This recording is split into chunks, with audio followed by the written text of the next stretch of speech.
So I always like to start off with a hard-hitting question. What's your favorite sandwich?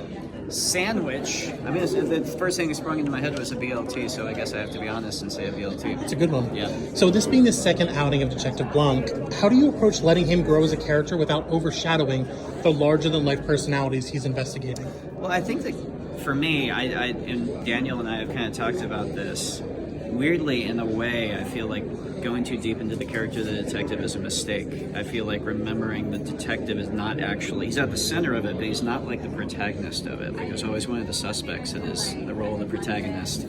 So keeping the detective kind of an enigma, I think, is actually really important in these movies. At the same time, it's fun to drop little glimpses of what his life is like, and we do that in this movie too. What is the process of working with Daniel like on the character itself? How do you approach that? I hand him the script. I mean, and then he makes it his own. And he, not by changing the script, but by embodying it. And I mean, he did so much work developing that accent. And then with this movie, he had to completely relearn the accent because he didn't want to just do an imitation of the first film. So he kind of started from scratch and like built it up again. So, but he's, I mean, the reason we're here with the second one and the reason we're going to keep going is just because he and I have a blast doing these. He's so cool to work with. He's one of the best actors on the planet, and a great movie star, and a cool guy. So, fuck him, Yeah. It's always good to hear. Yeah. So you're clearly a man who loves a good mystery. With this, it seems like you're telling more of a semi-locked-in room-style format of mystery. What made you want to approach it that way rather than a wide-open-world investigation? I mean, a little bit.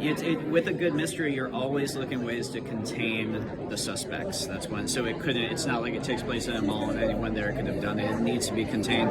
This in particular, it doesn't have a lot in common with And Then There Were None, but the one thing it does have in common is the way I did that was put them on a remote island where they're all alone. So just because of that, it is kind of a little more insular. But to me, that's fun because it means that within that, we can use that kind of simplicity of the insular thing to do something a little more complicated with the structure of the movie. So, yeah. Thank you.